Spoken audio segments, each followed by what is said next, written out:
te discipulou? Ninguém. A Bíblia diz que ele não se portou com humilhação.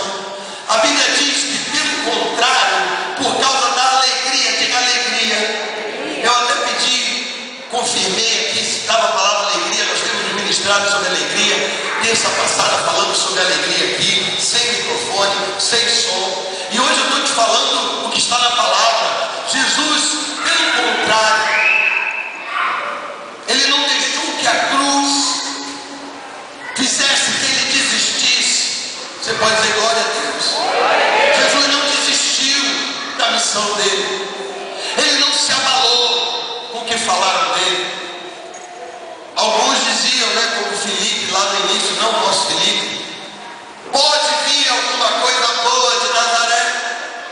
Pode vir alguma coisa boa de Nazaré. Então olha só, ele não desistiu. Ele não deixou com que a cruz fizesse que ele desistisse. Ao contrário, por causa da alegria, que lhe foi prometida. Sabe que alegria é essa? Sabe que promessa é essa? Pergunte para a pessoa que está ao seu lado aí. Deus disse para Jesus: Jesus, depois do deserto vem a alegria. Jesus, depois da humilhação da cruz, vem a alegria. Jesus, depois de toda a chibatada, coroa de espinhos, imerecidamente virá alegria. É o que diz a Bíblia. Jesus sofreu por mim e por você. Jesus foi crucificado. Jesus foi despedaçado. E ele sofreu, mas ele sabia que viria alegria. E sabe quando essa alegria se concretizou? Quando ele ressuscitou, foi ao inferno, tomou as chaves da morte. Quando ele chegou aos discípulos e disse: todo o poder é me dado no céu e na terra.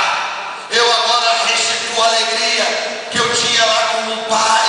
Porque quando eu estava no céu, eu reinava sobre os querubins, serafins, anjos e arcanjos. E eu vim nessa terra para tomar chicotada de soldado romano. Eu vim nessa terra para ser traído por Judas, para ser traído por Pedro. Eu vim nessa terra para ser incompreendido pelos judeus. A Bíblia diz que ele veio para os seus e os seus não o receberam.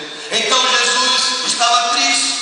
A Bíblia diz que Jesus chorou quando Lázaro morreu. A Bíblia diz que Jesus se irou quando ali no templo vendiam, ao invés de orar e de ministrar a cura. Jesus sofreu nessa terra, mas ele sabia que viria alegria sobre a vida dele. Então ele conquistou o direito de você olhar com os olhos fixos nele. Toda vez que você tirar os olhos de Jesus, você pode cair.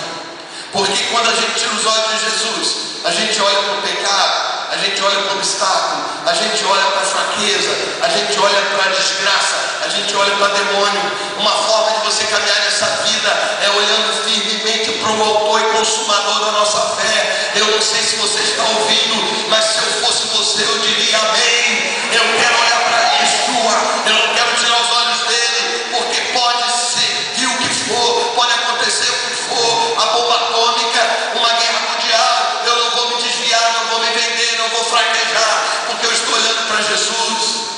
Há alguns homens que inspiram a minha vida, homens em Manaus, homens na Colômbia, homens em vários lugares desse país que fazem ministérios relevantes, que passaram pelo que eu estou passando e hoje estão viajando pelo mundo ministrando a palavra, muitas vezes nos seus próprios aviões. Tem centenas e centenas de livros. Quando eu estava no escritório hoje com Pedro Zé, tinha acabado de chegar da editora, o meu livro prontinho, a gráfica está rodando, só falta a capa, e eu vi ali como é que está o livro, os capítulos, as páginas dos capítulos, e eu fiquei pensando, meu Deus, é o primeiro de milhares. Mas eu quero dizer para você que se esses homens deixarem de olhar para Jesus, já era. O que mantém alguém em pé é o que a Bíblia diz: conservemos, ou seja, dia após dia, semana após semana, mês após mês, ano após ano. A Bíblia diz: conservemos, conservar, manter os nossos olhos fixos. Diga fixos. Em quem? No pastor Ricardo? Em Jesus. Pois é por meio dele que a nossa fé o quê?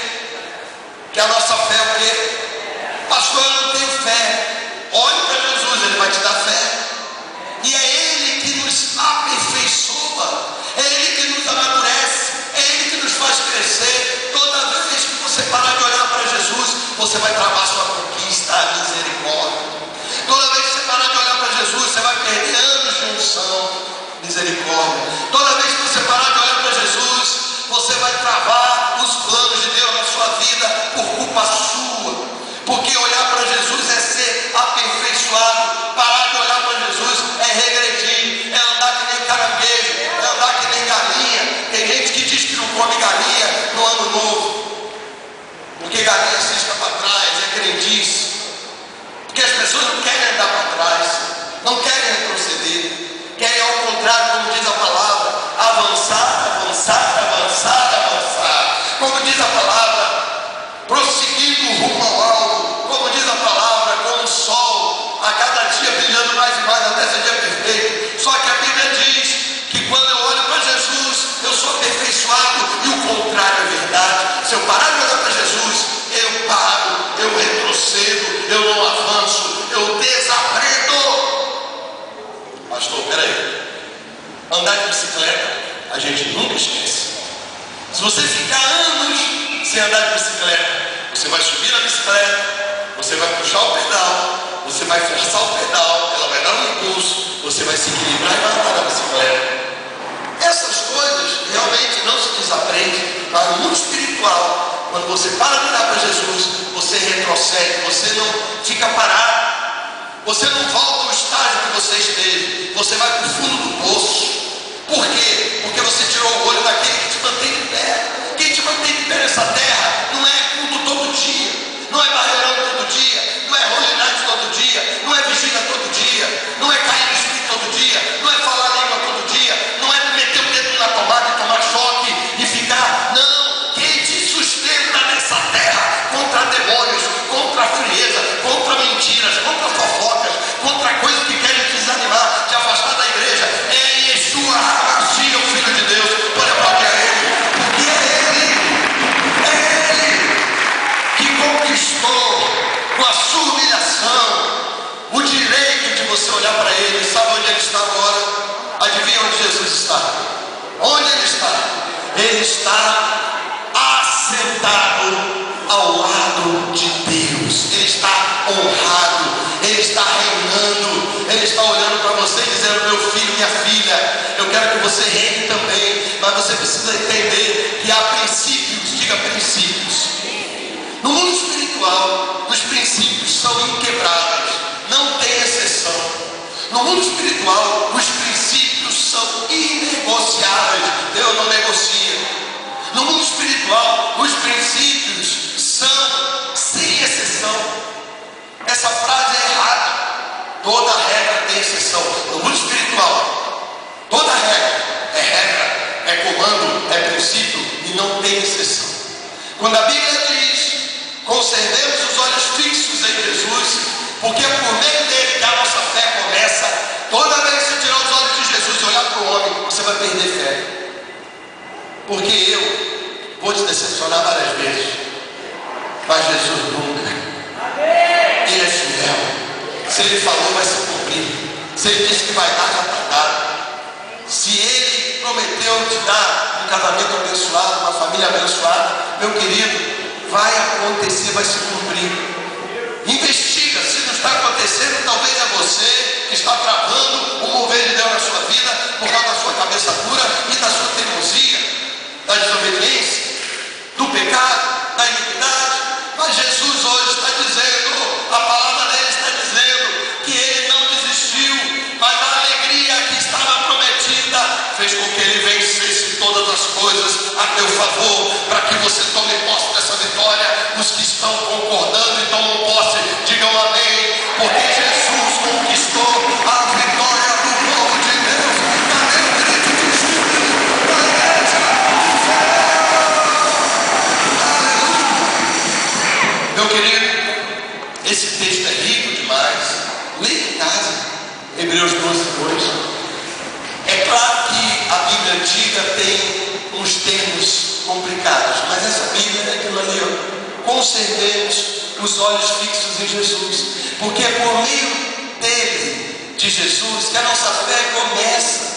Fé para vencer, fé para prosperar, fé para prosseguir, fé para abrir caminhos, fé para conservar realizar a conquista, fé para fazer o impossível, fé para realizar o impensável, fé para fazer surgir do nada uma coisa maravilhosa. Eu disse ao Renovação, eu disse: Renovação, é legal fazer versão de Faz um Milagre em Mim, é legal fazer versão de Tua Graça, mas uma hora Deus vai dar um louvor para nós tão absurdamente bonito e gostoso, que os jogadores, quando fizerem 3 gols no Fantástico, vai dizer: eu declaro, eu quero pedir aquele louvor do Renovação. Eu não sei se você está ouvindo aí, porque Deus opera maravilhas em nosso meio, porque a Bíblia diz que nele começa a fé. Diga: em Jesus começa a minha fé. Eu não vou pedir para levantar a mão, não, mas se alguém aqui está sem fé, se alguém aqui está com pouca fé, em quem você está com os olhos fixos? A quem você está olhando? Porque a fonte da fé é Jesus. Olha, eu estou desanimado. Claro, você está olhando para pagode, você está olhando e não para pagode, você está olhando para quê? Se você olhar para Jesus, você vai ser um homem ou uma mulher de fé. Se você não olhar para Jesus, você vai ser um miserável, pobre sem mundo. Você vai conquistar e vai perder. A sua vida vai ser assim. A sua história de vida vai ser alguém que começa e nunca termina. A sua história de vida vai ser alguém que desiste no primeiro embate. A sua história de vida vai ser de alguém que pega uma coisa para fazer e não dura um ano, porque não tem estrutura, porque sua estrutura está baseada em você mesmo.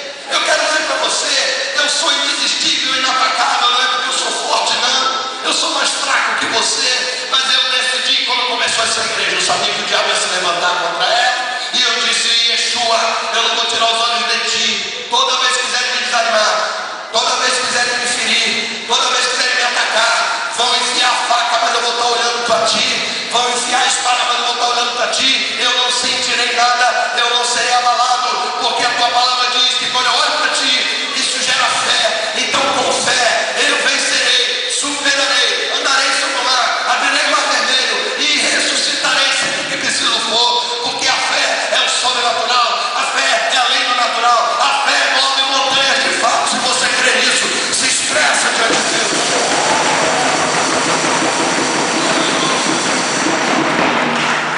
Efatá, pelo contrário, por causa da alegria. Se alguém está triste hoje aqui, receba a alegria do Senhor na tua vida, porque a alegria do Senhor, ela não depende dos fatos, ao contrário, ela anula os fatos a teu favor.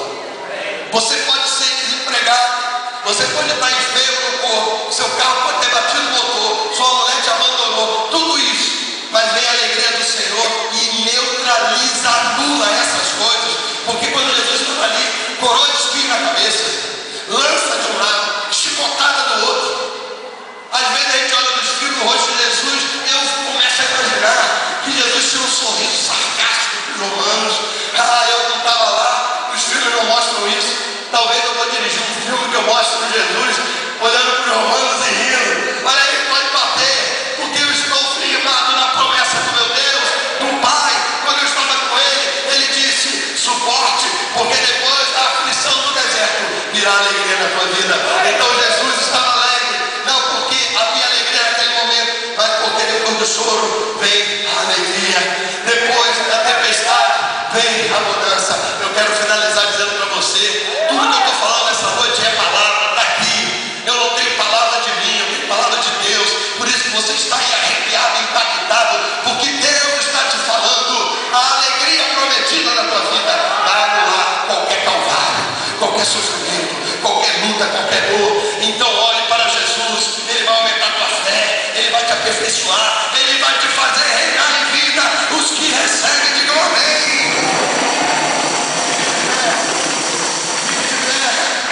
E diga comigo esse versículo, toda a igreja. Quero ouvir você dizer mais alto que você puder. Vamos lá? Com certeza.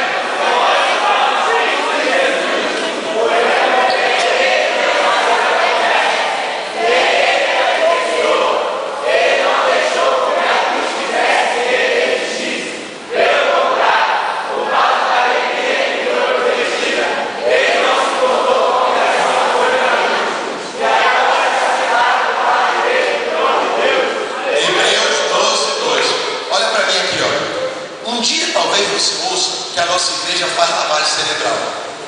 Se for palavra de Deus, essa lavagem cerebral é maravilhosa. Nessa noite você recitou a palavra de Deus. Está aqui, ó, está aqui. Então, querido, você vai sair daqui hoje com mais fé do que você